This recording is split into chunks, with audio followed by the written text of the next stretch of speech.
est-ce que si il avait annoncé officiellement qu'il ne se présentait pas aux élections, cette manifestation aurait eu lieu? Non, il n'y avait aucune raison qu'elle puisse avoir lieu. Alors, donc, on va passer, justement, on connaît maintenant les motifs pour lesquels vous avez organisé cette manifestation. On va aller à la manifestation, à l'organisation pratique de la manifestation. Quelles sont les dispositions que vous avez entreprises pour l'organisation de cette manifestation, de façon très résumée? Est-ce que vous avez donné des consignes spécifiques à ceux qui devaient manifester au moment des faits? Il y a eu des consignes, une sensibilisation, notamment le caractère pacifique et le caractère massif qu'il fallait démontrer, puisqu'on voulait de manière visible montrer de quel côté était la légitimité populaire. Très bien. Est-ce que, au cours de cette manifestation, vous aviez la volonté de mettre fin au régime de Moussa Dadis Camara? Pas du tout, ce n'était nullement nos intentions. Est-ce que vous aviez les capacités militaires ou matérielles pour obtenir un coup d'État contre lui? Pas du tout. Alors, quand on parle de complot, M. Ba, est-ce que le complot là pouvait tenir? Il ne pouvait pas y avoir de complot dans ce contexte. Je pense que c'est nous qui avons subi un complot qui a contribué au carnage. Très bien. On va venir le jour de la manifestation. Il a été rapporté à cette barre qu'un commissariat a été incendié, n'est-ce pas? Oui. Et que ce sont les armes issues de ce pillage, de ce commissariat, qui auraient été servies, c'est ces armes qui ont servi à perpétrer le massacre au stade. Est-ce que cela est une logique, M. Ba? Est-ce que ça, c'est possible? Ce n'est pas possible parce qu'un commissariat, s'il y a des fusils à l'intérieur de ce commissariat qui était relativement modeste, il ne pouvait y avoir qu'un ou deux fusils. Très bien. Et c'est d'ailleurs confirmé par le commissaire central de ce commissariat qui a indiqué effectivement que les fusils qui avaient été trouvés à cet endroit n'étaient pas opérationnels. Cela est également confirmé par Toumba Diakité. Donc, il ne pouvait pas avoir de complot contre le capitaine Moussa Dadis Camara, en tout cas, en ce qui concerne les organisateurs de cette manifestation, n'est-ce pas? C'est clair. Très bien. Et j'ai oublié de parler d'un pan, c'est concernant M. Sidya Touré, la veille de la manifestation. Est-ce que vous pensez que le fait qu'il ait appelé Sidya Touré à 2 heures du matin était un acte sincère tendant à désamorcer la crise? Pas du tout, parce que entre le 23 septembre et le 28 septembre, il y avait des possibilités de convoquer l'ensemble des membres des forces vives pour un entretien, pour éviter que nous allions dans la logique que nous déplorons aujourd'hui.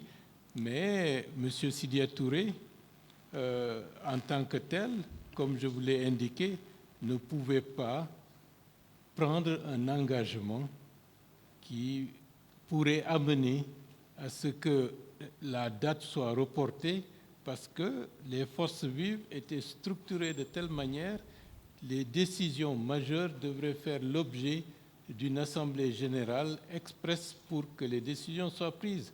Tout cela a été fait pour éviter que quelques-uns d'entre nous, en catimini, puissent prendre des décisions et des contre-décisions qui auraient ruiné l'efficacité du mouvement. Est-ce que si le président Dadis était sincère, ainsi que son gouvernement, est-ce que du 23 au 28, il n'aurait pas organisé une réunion pour vous appeler afin de s'entendre sur ce qui était le point d'achoppement, afin d'éviter l'organisation de cette manifestation? C'était tout à fait possible et je pense que nous étions disposés à cela, mais il n'y a jamais eu d'initiative dans cette direction. Je voudrais que le président me permette de lire le procès verbal d'audition de M. Sidya Touré et ensemble on verra si cela constitue des menaces ou pas. Monsieur le Président, avec votre permission. Il s'agit du procès verbal de M. Sidya Touré. Moi, j'avais des rapports très apaisés avec le capitaine Dadis. Le 28 septembre, à 1h du matin, mon téléphone a sonné. Lorsque j'ai regardé, j'ai compris que c'était un coup de fil au nom de Tibou Camara qui était affiché sur mon téléphone. J'ai posé la question de savoir pourquoi il m'appelait si tard. Il m'a répondu que c'est le président qui voulait me parler. Je venais de me réveiller, j'ai dit, quel président? Il m'a dit, c'était le président Dadis. Dans notre conversation, Dadis m'a demandé de faire empêcher le meeting qui était prévu dans la matinée au stade. Je lui ai répondu que ce n'était pas possible. À 1h du matin, je ne vois pas comment cela pouvait être possible. Il a donc dit qu'il a beaucoup de respect pour moi. Mais il était impossible d'accepter que ce meeting se tienne. Je réitère que je n'y pouvais rien. J'ai eu l'impression que le téléphone était sur haut-parleur et que les deux suivaient ma déclaration. J'ai entendu Tibou dire qu'il fallait faire respecter l'autorité de l'État.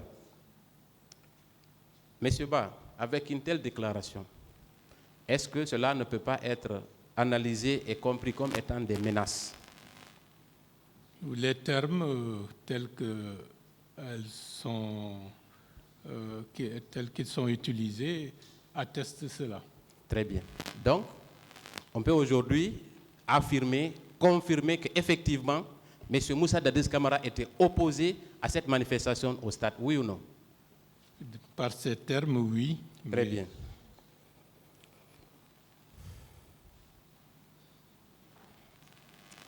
Le jour de la manifestation,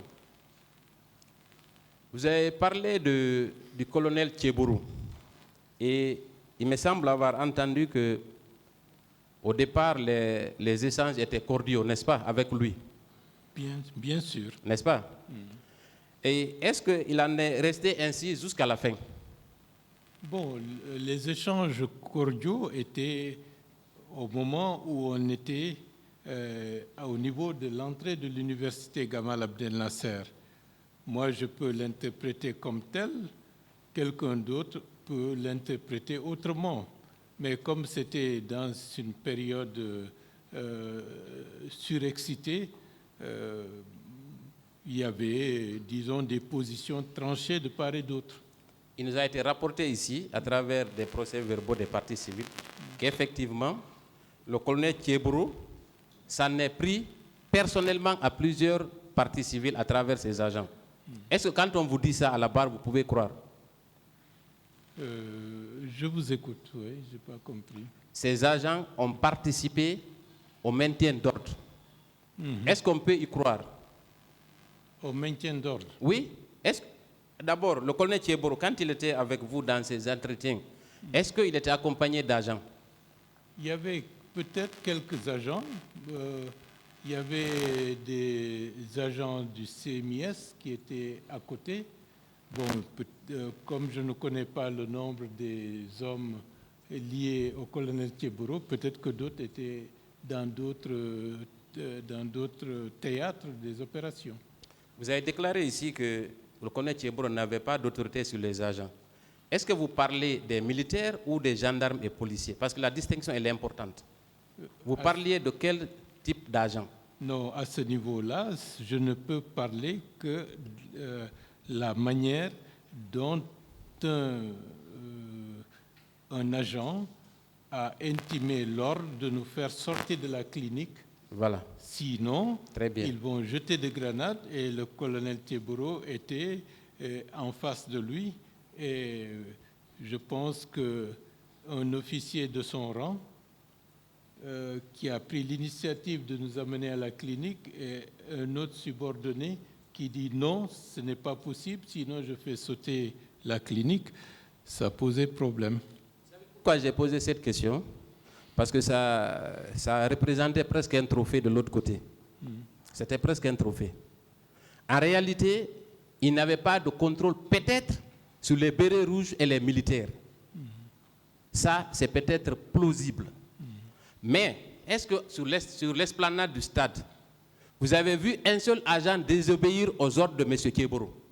Je ne l'ai pas vu en tant que tel prendre une initiative au moment où on était à l'esplanade du stade du 28 septembre. Donc, vous parlez d'insubordination au niveau de la clinique, n'est-ce pas? Simplement au niveau de la clinique pour dire les choses telles Très qu'elles bien, se sont très passées. bien.